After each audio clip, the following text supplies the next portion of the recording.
اگر مار نہ سکے تو مار ضرور جائیں گے انشاءاللہ تعالی، یہ ارادہ ہے اور یہ وعدہ ہے انشاءاللہ تعالی. مار نہ سکے تو مار، ہاں یہ یاد رکھو.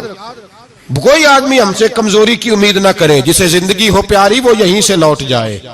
میرے قافلے میں شامل کوئی کم ظرف نہیں ہے. حضرت بایزید بسطامی رحمت اللہ، ایک بچہ تپلا سرنگی بجا رہا تھا، حضرت گزرے، اس کے ہاتھ میں بانسریہ بھی تھی. فرمانے لگے بند کر، بند کر، میں نہیں بجانے دوں گا، میری موجودگی میں تو بجا ہی نہیں سکتا، میں نائب ہوں اپنے نبی پاک کا، اور حضور صلی اللہ علیہ وسلم کے سامنے کوئی برائی کر نہیں سکتا تھا. نبی کا منصب ہوتا ہے وہ منع کرتے ہیں، اگر نبی منع نہ کرے تو وہ چیز جائز ہو جاتی ہے، حدیث تقریری بن جاتی ہے، اصول میں آ جاتی ہے. فرمایا حضرت بند کر. اس نوجوان نے وہ باجا اٹھایا اور حضرت بایزید کے سر پہ دے مارا. آپ کا سر بھی پھٹ گیا، باجا بھی ٹوٹ گیا. حضرت بایزید علیہ رحمہ گھر گئے، گھر جا کے 2 گھنٹے کے بعد حلوہ پکایا، خادم کو بلایا، فرمایا اس کے گھر جا، یہ تھوڑے سے پیسے دے یا، اس کا باجا ٹوٹ گیا، اس کا نقصان ہو گیا ہے، اسے نقصان کے پیسے دے اور حلوہ دے یا، اس کا دل راضی ہو جائے. اور ساتھ اسے یہ کہہ دینا کہ حضرت بایزید بسطامی کہہ رہے تھے حلوہ بھی کھا لے، پیسے بھی رکھ لے، پر دوبارہ باجا خرید کے بجانا نا، اگر دوبارہ بجایا تو میں پھر منع کروں گا، میں تجھے روکوں گا، میں ہوکا دیتا رہوں گا، میں اعلان کرتا رہوں گا، میں دین کے معاملے میں بات کروں گا، میں روکوں گا، میں باز. ایک درویش تھے حضرت امام اعظم کے شاگرد، بادشاہ تپلا سرنگی بجا رہا تھا، بادشاہ تو پہنچ گئے. بادشاہ کے اٹھا کے نا وہ تپلا سرنگی تو زور سے مارا، زمین پہ ٹوٹ گیا سارا کچھ. بادشاہ نے شیر رکھا ہوا تھا، شام کا وقت تک کہنے لگا اس مولوی کو پکڑو پنجرے میں ڈالو تاکہ شیر کھا جائے. اٹھایا، بابا جی کو پنجرے میں ڈال دیا. ساری رات تپلا سرنگی بجتا رہا. سویرے فجر کا وقت ہوا تو اٹھے گویے جانے لگے. تو بادشاہ کہنے لگا پتہ کرو بابے کے جوتے شوتے کپڑے کپڑے جو بچے باہر نکال لو. لوگ کہتے ہیں ہم گئے، جب پہنچے نا شیر کے جنگلے میں تو بابا جی فجر کی نماز پڑھ رہے تھے اور شیر ان کے پیر چاٹ رہا تھا. فرماتے ہیں پیر چاٹ رہا تھا تو باہر نکلے تو بادشاہ بھی پریشان، سارے لوگ پریشان، یہ کیا ہوا؟ کہنے لگے بابا تجھے شیر نے کاٹا نہیں، کھایا نہیں، اور تو اتنے اطمینان سے نماز پڑھ رہا، تجھے خیال نہیں آیا؟ بابا جی کہنے لگے ہاں خیال آتا رہا ہے، ساری رات پریشان رہا ہوں. ساری رات کا کس بات کا خیال؟ فرمانے لگے خیال یہ آتا رہا کہ میں نے پڑھنے ہوتے ہیں ساری رات نفل، تو میں نے نفلوں کی نیت باندھی تو شیر میرے پیر چاٹنے لگا، تو اس کا جھوٹا ناپاک ہوتا ہے. بس ساری رات اسی ٹینشن میں گزر گئی ہے کہ پتہ نہیں میری نماز ہوئی ہے کہ نہیں ہوئی. یہی سوچتا رہا ہوں ساری رات کہ پتہ نہیں نماز ہوئی کہ نہیں ہوئی. بادشاہ کانپنے لگا، کہنے لگا بابا تو ڈرا نہیں، شیر نے کاٹا نہیں؟ تو آپ فرمانے لگے تو جب کسی کو سفیر بھیجتا ہے تو تیرے سفیر کو کوئی قتل کرتا ہے؟ کوئی بادشاہ پکڑ کے مارتا ہے؟ کہا نہیں. فرمایا کیوں؟ کہنے لگا اسے پتا ہے بادشاہ کا نمائندہ ہے. آپ فرمانے لگے بادشاہوں کے نمائندے تگڑے ہوتے ہیں، میں تو رب کریم کا دوست ہوں، تو جس رب کریم کے دین کے لیے میں نکلا ہوا مجھے لوارل چھوڑ دے گا، میری پرواہ نہیں کرے گا؟ میں خبردار، آج کے بعد اگر تو نے غیر شرعی حرکت کی تو پھر تجھے ٹوکوں گا، پھر تجھے روکوں گا، پھر تجھے منع کروں. اللہ کے ولی میدان عمل میں رہتے ہیں، وہ ناجائز چیز سے روکتے ہیں. یہ پتہ ہے زیادہ مجمع کیوں لگتے ہیں، زیادہ درباروں پہ رش کب پڑتا ہے؟ اس وقت پڑتا ہے جب جو آتا ہے نا اس کو جی کہا جاتا ہے لنگر، بس تیرا کام ہو جائے گا، تیری شفا ہو گئی، تیرا بیٹا ہو گیا، تو رش ہو جاتا ہے. جو آنے والے کو کہے نا پہلے نمازیں پر 5، داڑھی رکھ، دین سیکھ، اللہ اللہ کر، وہاں رش نہیں ہوتا. کہتے پیر صاحب کی تو کرامت ہی کوئی نہیں، تو مولوی ہیں تو سیدھی سیدھی نمازیں پڑھا رہے ہیں. رسول پاک سید عالم صلی اللہ علیہ وسلم کے دین کا نمائندہ ہوتا ہے اللہ کا ولی، وہ ساری زندگی اللہ کی حدود کے قیام کے لیے جدوجہد کرتا ہے. امام احمد بن حنبل نے جیل کاٹی ہے، امام احمد بن حنبل نے جیل کاٹی. آپ فرماتے ہیں بادشاہ وقت نے اس کو میں نے غلطی پہ روکا تو مجھے قید کر لیا، اور قید کیا جب اس نے تو جیل کاٹی، اتنی جیل کاٹی، اتنی جیل کاٹی، اتنے کوڑے مارے کہ امام احمد بن حنبل کا سارا وجود خون سے بھر گیا، کپڑے سارے خون سے آلودہ ہو گئے۔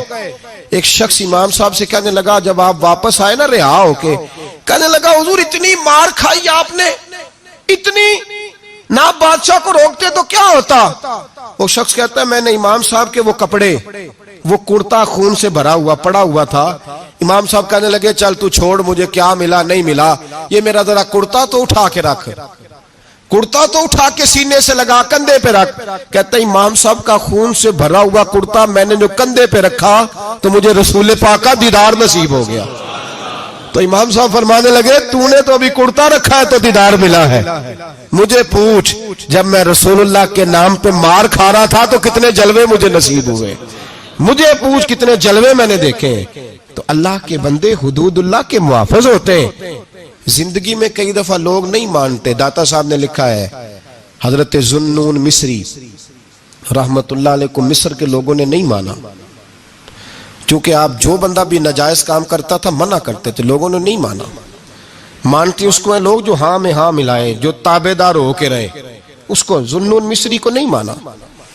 فرماتے مانا لوگوں نے اس دن جس دن ان کا جنازہ اٹھا۔ کیوں؟ جب حضرت ذوالنون مصری کا جنازہ اٹھا تو گرمی بڑی سخت تھی، سخت گرمی تھی۔ داتا صاحب نے کشف المحجوب میں لکھا ہے کہ پرندے کتار در کتار آئے اور جناب ذوالنون مصری پہ سایہ کر دیا، سایہ ہو گیا، ٹھنڈ ہو گئی۔ لوگوں نے کہا تو ولی کامل تھا، تو ایک عام مولوی سمجھ کے ساری زندگی پیچھے رہے، تو کامل تھا۔ کہتے ہم لوگ دوڑے، رش ہو گیا جنازے میں، اور جنازے کے بعد اب لوگوں نے ارادہ کیا کہ زیارت کرتے ہیں۔ تو جب حضرت کا چہرہ اٹھایا تو ان کی پیشانی پہ لکھا تھا ھذا حبیب اللہ، یہ اللہ کا محبوب ہے، مات فی حب اللہ، یہ اللہ کی محبت میں مر گیا ہے، یہ محبوب ہے اللہ۔ ساری زندگی ان لوگوں نے پیغام حق دیا، اور جس کو جو نہیں مانا اس کو دعا دی، دعا دی۔ حضرت ذوالنون مصری کے بارے میں داتا صاحب نے لکھا ہے کہ آپ راوی میں دریا میں جا رہے تھے، کسی جگہ بھی آپ کسی سمندر میں دریا میں آپ جا رہے تھے، تو آپ فرماتے ہیں کہ کشتی میں بیٹھے تھے تو سر پہ نا آپ نے سارے بال منڈوائے تھے، ٹینڈ کرائی تھی، پگڑی باندھی تھی، تو کچھ نوجوان وہاں سے گزرے حضرت ذوالنون مصری کے پاس ہے، تو انہوں نے بابا جی کی ٹینڈ کا مذاق اڑایا، مذاق اڑایا، وہ دیکھو ٹینڈ کیسی ہے بابا جی، اور پھر بچے تالیاں بجانے لگے، ہنسنے لگے، پھپتیاں کسنے لگے۔ اللہ اکبر، بڑا مزہ آتا ہے دین کے لیے تانا سننے میں، لطف آتا ہے، ٹھنڈ پڑ جاتی ہے انسان۔ انہوں نے مذاق اڑایا تو کشتی قریب سے گزر گئی، آپ کے مرید ناراض ہوئے، کہنے لگے حضور یہ بدتمیز ہے، نالائق ہے، ان کے لیے بد دعا کریں یہ غرق ہو جائے۔ فرمانے لگے یار جانے دو، کہا حضور نہیں کریں دعا، میں جانے دو، کہا حضور کریں دعا، تو دعا سنو اللہ کے بندے کی۔ کہنے لگے اے اللہ جس طرح دنیا میں یہ ہنس رہے ہیں انہیں قیامت میں بھی ہنستا ہی رکھنا، انہیں قیامت میں بھی ہنستا ہی رکھنا۔ یہ دعا کیا دی، وہ بچے کشتی موڑ کے واپس آئے، پچ ہو گیا پھر تشبیہ مصلی کی کرنا، اساں ظاہر نو رب من آئے، باطن دا اللہ کی کرنا، اساں ظاہر نو رب من آئے، باطن دا اللہ کی کرنا۔